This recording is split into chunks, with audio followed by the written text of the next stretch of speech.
तो प्रिय छात्रों, आप लोग का एग्जाम काफ़ी बेहतर गया, ये मुझे पूरी तरह से उम्मीद है, क्योंकि जितना भी क्वेश्चन हमने आपको रात में अर्थात लाइव क्लास में करवाए थे, या फिर जितना भी क्वेश्चन आप लोग को ग्रुप में या फिर यूट्यूब पर दिए थे, सारे के सारे क्वेश्चन आपके एग्जाम में आ गया था। ये प्रूफ के रूप में आप लोग देख चुके हैं। और फाइनली इस वीडियो में हम आपको बताने वाले हैं कि फर्स्ट सिटिंग के जितने भी छात्र एग्जाम दिए हैं उन सभी का आंसर की आपको मिलाने वाले हैं, वो भी बिल्कुल सही सही, थोड़ा लेट बगैर में, लेकिन आपको बिल्कुल 100% सही सही और बिल्कुल विश्वासी के साथ दूंगा। तो सबसे पहले तो मैं आपको यहाँ पर हर एक सेट का बताऊंगा। ये जरूरी नहीं है कि मैं आपको केवल जेड सेट का ही बताऊंगा, जे सेट का ही, बिल्कुल आपको ए से लेकर जे तक बताऊंगा। तो इस क्लास को आप बन रही है और वीडियो को शेयर कीजिए दबा करके, और आप फिर साइंस के लिए जल्दी से चैनल को सब्सक्राइब करके बेल आइकन को दबा लीजिए, क्योंकि साइंस में भी आपको मिलेगा तो यहीं से मिलेगा। तो सबसे पहले तो हम यहाँ पे आपको जे सेट है, और जे सेट में क्वेश्चन आप पढ़िए। यहाँ पे नंबरिंग की मतलब देखिए, नंबरिंग यहाँ पर थोड़ा कट गया है, बच्चे ने यहाँ पे नंबरिंग नहीं भेजे हैं, और यही क्वेश्चन आपका वायरल हुआ था।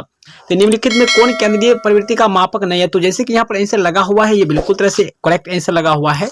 चलिए अगला सवाल है, यहाँ पे आपको पूछा गया है बहुलक क्या है? तो जो सबसे अधिक बार देखने को मिले वही बहुलक होगा। तो 15 आप देख रहे हैं कि 3 बार लिखा हुआ है, तो बहुलक आपका यहाँ पे 15 वाला आंसर हो जाएगा। चलिए आंसर यहाँ पे ऑप्शन के हिसाब से सी हो जाएगा। चलिए अगला क्वेश्चन आपके सामने में यहाँ पे है कि प्रथम 5 प्राकृतिक संख्याओं का, तो ऑप्शन तो रटा हुआ होगा, याद ही होगा, बी ऑप्शन हो जाएगा, 3 हो जाएगा।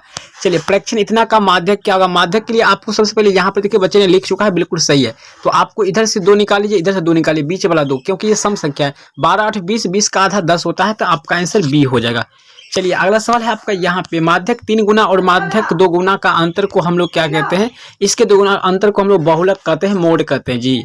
आपका आंसर मोड हो जाएगा। चलिए तो अगला सवाल है कि ए भुजा वाली समबाहु त्रिभुज का क्षेत्रफल क्या होता है? फॉर्मूला डायरेक्ट है, तो फॉर्मूला यहाँ पे हमारे यहाँ पे ये नहीं होगा, फॉर्मूला तो √3/4 होगा। राइट आंसर सी होगा, बच्चे ने गलत मारे आंसर। चलिए यहाँ पे है, यदि वृत्त की परिधि और वर्ग का परिमाप 88 सेंटीमीटर है तो बराबर हो, तो वृत्त का क्षेत्रफल बराबर वर्ग का क्षेत्रफल होगा, या फिर वृत्त का क्षेत्रफल बड़ा होगा वर्ग के परिमाप से? तो इसके लिए आपको सॉल्व करना होगा। कैसे करना है? तो वृत्त की परिधि और वर्ग का परिमाप इतना है, तो वृत्त की परिधि वर्ग में इतना 88 सेंटीमीटर के बराबर हो तो क्या होगा? तो यहाँ पर देखिए दोनों लगभग बराबर ही हो जाएगा। तो यहाँ पे आप इसका परिधि 2πr सूत्र होता लगाना है, और इधर वर्ग का निकालना है आपको, भुजा 4 गुने भुजा, और ऐसे करके आप निकालेंगे तो आपको यहाँ पर आंसर कुछ निकल के आएगा। चलिए ये क्वेश्चन थोड़ा भारी हो जाता है आप लोग के लिए भी, और यहाँ पर मैं सॉल्व नहीं कर पाया हूँ, तो इसके लिए थोड़ा यहाँ पे सॉल्व करना पड़ता है। सो छोड़ते हैं उस क्वेश्चन को, आगे बढ़ते हैं। आप लोग को बता दें कि घबराना नहीं है, आपको ए से लेकर जे सेट तक का आंसर आपको डिस्क्रिप्शन में लिंक है, वहां से मिल जाएगा आपको PDF के रूप में क्वेश्चन के साथ। यदि किसी घन का प्रत्येक किनारा ए हो तो उसका विकर्ण क्या हो जाएगा? तो घन का है तो विकर्ण आपका क्या हो जाएगा? तो विकर्ण तो उसका हो जाएगा 6a हो जाएगा, ठीक है। नहीं 6 वो होता है, उसमें भुजा होता है। चलिए अगला सवाल है कि त्रिज्या RH वाले एक लंबवृत्तीय शंकु का आयतन क्या होता है? बच्चे ने सही मारे हैं, ½ πr² होता है। चलिए πr² होता है। देखिए घन इकाई, यहाँ पे ऑप्शन सेम लगा, πr², नहीं यहाँ पे थोड़ा मिस्टेक है। चलिए अगला सवाल यहाँ पे है आपका, 2 वृत्तों का क्षेत्रफलों का अनुपात इतना है, उनकी त्रिज्याओं का अनुपात 4 का करिए अनुपात 2 होता है, 5 का 5, 25 का 5 होता है। 2 5 वाला ऑप्शन कहाँ है जी? डी मारिए फटाक से, सही हो जाएगा। चलिए आप लोग कमेंट करके बताइएगा कितना आपका सही होता है। अगला देखिए यहाँ पर है कि sin 30 और cos 30 है, बराबर कॉट यहाँ पे गुना है या फिर कॉट है, पता नहीं। तो इस सब का तो मान आपको यहाँ पर क्या sin 30 का देना है, फिर cos 30 का देना है, और सॉल्व करके यहाँ पे बच्चा बनाए हैं, बट यहाँ पर आंसर नहीं निकल पाया आया है। तो sin 30 का मान हम लोग लेते हैं 1/2 आता है, cos 30 का मान लेंगे तो आपका √3/2 आता है, बराबर कर लेंगे, गुना है शायद cot 30 है, तो cot 30 का जो मान होता है वो होता है आपका √3 होता है ना। चलिए इसको हम लोग पलट देंगे तो 1/2 हो जाएगा, गुना करेंगे तो √1/2 हो जाएगा, यहाँ पे करेंगे 2 पलट के ऊपर जाएगा, 2/√3 आएगा, और यहाँ पे 1/√3 आएगा, ठीक है ना। तो गुना करने का देखिए यहाँ पर जो है ना आपको मान बैठा करके आंसर देना होगा। चलिए इस क्वेश्चन को भी हम छोड़ देते हैं। यहाँ पे इतना मैं बता दूं कि इतना क्वेश्चन जो छोड़ने हैं, इसका वजह है कि PDF भी साफ नहीं आ पाया है, और ये वीडियो बहुत पहले बन रहा है, आप लोग एग्जाम में शायद निकले हैं और जस्ट ये वीडियो बन रहा है। तो यहाँ पर इसका मान जो आप लोग अगर निकालिएगा तो यहाँ पे आ जाएगा, देखिए tan 45 का मान होता है 1 होता है, 1 के स्क्वायर करेंगे तो 1 ही हो जाएगा। अब 1 में से 1 घटा देंगे, नीचे है 1 + 1 करेंगे तो अर्थात 0 बट्टा आपका हो जाएगा 2, तो अर्थात 0 में हम कोई भी संख्या से भाग देंगे 2 से, तो 0 से गुना करेंगे 0 हो जाएगा, कट जाएगा, तो अर्थात 0 आ जाएगा। तो 0 आ जाएगा। तो यहाँ पे आप लोग को देखना है, देखिए 0 आया तो sin 0 डिग्री का मान जाते हैं 0 होता है, तो बी ऑप्शन करेक्ट हो जाएगा 100%। चलिए बिंदु इतना इतना किस पाद में है, तो कुछ दिन पहले ही बताए थे दोनों प्लस में है, तो ये प्रथम पाद में हो जाएगा, बहुत ईजी है। चलिए अगला सवाल आपका है यहाँ पे tan 45 degree into tan 60 degree का वैल्यू वैल्यू क्या होता है। तो tan 45 अनुपात है, tan 45 का अनुपात 1 हो जाएगा, tan 60 का √3 होता है, तो ये वाला हो जाएगा, बिल्कुल सही हो जाएगा। मान जिसको याद होगा वो बल्ले बल्ले है, उनको बन गया होगा। एक्स अक्ष निर्देशांक के लिए बिल्कुल सही है, यहाँ पर सी आंसर मार दीजिए फर्क से। चलिए अगला है आपका यहाँ पे एक क्षण की लंबाई उसकी छाया से इतना है तो सूर्य का उन्मुखीकरण क्या हो जाएगा। एक क्षण की लंबाई का अनुपात इतना है तो सूर्य का उन्मुखीकरण क्या हो जाएगा। वहाँ पर 30 सही है हमारे बच्चे, 30 सही हमारे हैं, ये ऑप्शन हो जाएगा। चलिए जो भी मिस होता है, मिसलेस होता है, वो आपको डिस्क्रिप्शन में लिंक दे देंगे, मतलब दे देंगे, वहां से मिल जाएगा। मूल बिंदु का इतना की दूरी क्या हो जाता है, मूल बिंदु r बराबर इतना की दूरी क्या हो जाता है। क्वेश्चन कंप्लीट नहीं है, चलिए आगे बढ़ लेते हैं, बहुत सारे क्वेश्चन है हम लोग देखेंगे।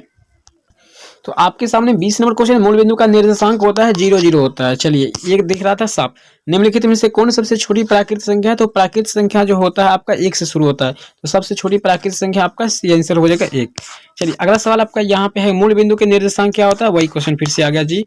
चलिए तो यहाँ पे देखिए फिर से क्वेश्चन यहाँ पे पूछा गया है कि निम्नलिखित कौन परमेय संख्या है। तो परमेय संख्या के लिए √25 हो जाएगा, क्योंकि ये बाहर आ जाएगा, आपका 5 आ जाएगा। चलिए थोड़ा फास्ट करें, साइंस के लिए आप लोग लाइव में शाम में जुड़ जाइएगा जल्दी से। निम्नलिखित में से कौन अपरमेय संख्या है जी। अपरमेय संख्या के होने के लिए उसके ऊपर रेकरिंग है, तो यहाँ पे हो जाएगा अपरमेय संख्या है, तो आपका ये हो गया, ठीक है ना। चलिए ये दोनों गुना होकर जाएगा, रूट खट जाएगा, यहाँ पे 5 बच जाएगा।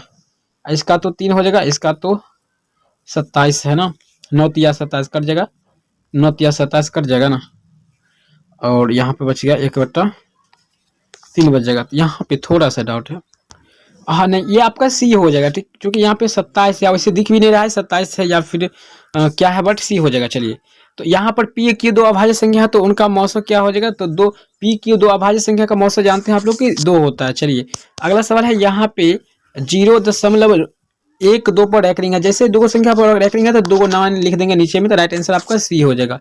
चलिए अगला सवाल यहाँ पे है कि 18 और 72 का लॉस मौसम क्या हो जाएगा। तो 18 72 होता है, तो दोनों का मौसम आपसे पूछा गया है ना। तो मौसम के लिए आपको क्या करना है, अच्छा एचसीएफ निकालना है। तो 72 में क्या कर देंगे हम लोग, 18 से भाग दे देंगे, तो 18 चौके 72 यानी 18 से पूरा कर गया, ये आंसर हो जाएगा आपका, बिल्कुल तरह से करेक्ट हो जाएगा। चलिए √12 का परमेयकरण क्या होगा, हम सुबह में ही बताए थे, परमेयकरण वाला एकदम तरह से मिल गया है, सारे के सारे क्वेश्चन मिला, अलग से एक भी नहीं रहा है। तो 2 दूना 4 हो जाएगा, 4 तिया 12 हो जाएगा, 2 बाहर आ गया, √3 बच गया। अब √3 हटाने के लिए हम लोग √3 से गुना करेंगे, आपका आंसर ए हो जाएगा। सुबह में ही बताए थे, जाने से पहले हम बता दिए थे क्वेश्चन कि ये सब है आपके एग्जाम में, और बिल्कुल तरह से मिल ही गया था। यदि p एक धनात्मक पूर्णांक है तो धनात्मक समपूर्णांक हो जाएगा। 2p कहाँ है मार दीजिए, बिल्कुल सही हो जाएगा। एक भी क्वेश्चन नहीं है जो अलग से आया है। किसका दशमलव प्रतिशत शांत है जी, शांत होने के लिए आपका 80 हो जाएगा, इसको हम लोग तोड़ेंगे 80 को, ठीक है ना। तो यहाँ पर जी हाँ 80 है, ठीक है। चलिए डी आंसर हो जाएगा, बिल्कुल करेक्ट हो जाएगा। चलिए निम्नलिखित में से किसका दशमलव प्रतिशत अशांत है अर्थात अनशांत है। अशांत के लिए आप लोग को देखना है, यहाँ पर 121 अभाज्य संख्या मतलब है, ये विषम वाला है, तो ये परफेक्टली हो ही जाएगा। यदि थीटा तथा फाइव पूरक कोण है तो यहाँ पे क्या हो जाएगा, cos थीटा बराबर 5 यानी पूरक कोण के लिए हो जाएगा। तो चलिए इसको थोड़ा यहाँ पे सॉल्व करना होगा, बट यहाँ पर देख लीजिए पूरक कोण किसके लिए पूरक कोण हो जाएगा। तो ये जो पूरक कोण हो जाएगा आपका यहाँ पे हो जाएगा साइन, और साइन के लिए हो जाएगा, लगभग ये अबाउट में है, बट डाउट है, इसको छोड़िए, हम इस पर डिस्कस नहीं करेंगे। बहुत सारे क्वेश्चन ऐसा है जो आपको 50 आराम से बनाओगा बुर्बक विद्यार्थी से। साइन इसका मान तो फिक्स है कि 1 हो जाएगा, तो फटाक से मार दिए, क्योंकि साइन स्क्वायर और साइन स्क्वायर 15 डिग्री है, तो आराम से हो जाएगा 75 और 15 है, ठीक है ना। इसका मान तो 1 हो जाएगा। यहाँ पर देखिए 1 + tan स्क्वायर बराबर क्या होता है, देखिए इसका फॉर्मूला जो होता है आपका सेक स्क्वायर थीटा, अरे थोड़ा यहाँ पे रुकिएगा, sec square theta minus tan square theta बराबर होता है 1। अब सेक इधर छोड़ दिया, ये माइनस में इधर आके आपका प्लस हो गया tan, तो आपका सेक प्लस वाला हो जाएगा, बी ऑप्शन हो जाएगा बी। चलिए यहाँ पे 2 sin स्क्वायर और cos स्क्वायर, यहाँ पर देखिए तो इसका वैल्यू 1 होगा, 2 है, 2 को 1 से गुना करेंगे तो 2 हो जाएगा, राइट आंसर आपका सी हो जाएगा। चलिए दिमाग लगाइए, आराम से बनाइएगा। देखिए 5 सेक स्क्वायर है, इसका आंसर जो ये फर्स्ट सीटिंग में भी पूछा गया था और यहाँ पर भी पूछा गया है, तो आपका आंसर बी हो जाएगा। चलिए यदि यहाँ पे है इतना है तो इसका मान तो आपको ध्यान से लगाना होगा कि 3 से काटेंगे तो इसको यहाँ पे 60 आएगा। cos 60 डिग्री का वैल्यू जो होता है आपका 1/2 होता है, सी आंसर हो जाएगा। बच्चे ने गलती मार चुके हैं। यदि इतना है तो इसका आंसर जो आपका हो जाएगा बी cos 1/2 हो, तो tan का लिए हो जाएगा आपका यहाँ पर क्या हो जाएगा 1 हो जाएगा, राइट आंसर सी हो जाएगा। चलिए बिल्कुल करेक्ट है आंसर। चलिए जे है 1/, किसका मान है तो ये tan 30 डिग्री का मान है, तो ये आपका बी ऑप्शन हो जाएगा। चलिए ये बिल्कुल तरह से वायरल हो चुका था। चलिए यदि सेक और tan x है तो इसका वैल्यू क्या हो जाएगा जी, तो सेक tan तो tan थीटा बराबर क्या हो जाएगा, देखिए sec थीटा और tan थीटा बराबर x है, तो tan थीटा बराबर वैल्यू क्या हो जाएगा। तो इसका वैल्यू निकालने के लिए आपको tan थीटा का p/b होता है, इस फॉर्मूला को जाना है और उसको फिर बनाना है। देखिए हम इसको डिस्कस नहीं करेंगे, बहुत सारे क्वेश्चन बताना है अभी, तो बहुत सारे क्वेश्चन की ओर बढ़ेंगे के किस मान के लिए, तो आप बिल्कुल तरह से डी ऑप्शन मारे बिल्कुल करेक्ट हो जाएगा। चलिए इसका समीकरण का निकाय क्या होगा जी, इसका एक अनगिनत हल हो जाएगा, सी आंसर हो जाएगा। चलिए बता भी चुके हैं आप लोग आंसर के, कोई दिक्कत भी नहीं होना चाहिए। चलिए अगला सवाल आपके सामने में यहाँ पे कि इतना का कोई हल नहीं होगा, बिल्कुल सही है, मार चुके हैं। द्विघात समीकरण इनमें से कौन है, तो द्विघात समीकरण चुनने के लिए आपको हमने क्या बताए थे कि आपको आंसर सी मारना है, बिल्कुल सी ही होगा, आप जांच कर देख सकते हो। निम्नलिखित में से कौन द्विघात समीकरण नहीं है, तो द्विघात समीकरण जो नहीं है उसके लिए आपका आंसर यहाँ पे जो हो जाना चाहिए था, ऑप्शन नंबर यहाँ पे हो जाएगा, ये हो जाएगा, ठीक है, डी हो जाएगा। चलिए बट आप निकाल कर देख सकते हो, यहाँ पे देखिए इसके लिए हो जाएगा बी स्क्वायर का मूल समान हो तो क्या हो जाएगा, तो यहाँ पर जो हो जाएगा आपका पी स्क्वायर नहीं बच्चे, बी स्क्वायर माइनस 4ac होना चाहिए था। तो चलिए इसने फॉर्मूला पर बैठा है डायरेक्ट, तो P square minus 4ac 2 into तो 8p, तो यहाँ पे 8p के आसपास इनको निकल रहा है, जो कि हम देख लेते हैं कि पी स्क्वायर बराबर माइनस 4 दूना 8p हो गया, ठीक है ना। तो पी स्क्वायर बराबर करेंगे तो 8p कैंसिल हो जाएगा यहाँ पे, अब p बराबर करेंगे तो √8p हो जाएगा, यही बात ना, केवल 8 के लिए भी मार सकते हो, यहाँ पे बिल्कुल करेक्ट हो जाएगा। वास्तविक नहीं हो तो के का मान क्या हो जाएगा, के का मान के लिए आपको यहाँ पे ए ऑप्शन हो जाना चाहिए। चलिए इसके लिए मूल हो तो अल्फा बीटा का मान क्या हो जाएगा, चलिए ये सब तो बहुत आसान है बच्चे, ये सबको बैठाना है, मान बैठा कर बनाना है, ठीक है, सारे क्वेश्चन को करवाएंगे पिछले वर्ष जो एग्जाम देंगे उनके लिए। चलिए तो हम वीडियो को लंबा नहीं करेंगे, खास आप लोग जाइए लिंक डिस्क्रिप्शन में, वहाँ से आपको आंसर की के साथ ये मिल जाएगा पीडीएफ, तो वहाँ से आप लोग डाउनलोड कर लीजिए पीडीएफ, आराम से आप हर सेट का मिल जाएगा, तो वहाँ से आप आराम से मिला सकते हो आंसर। तब तक के लिए बाय, धन्यवाद, मिलते हैं नेक्स्ट वीडियो में। यदि कोई प्रॉब्लम है तो भी आप हमें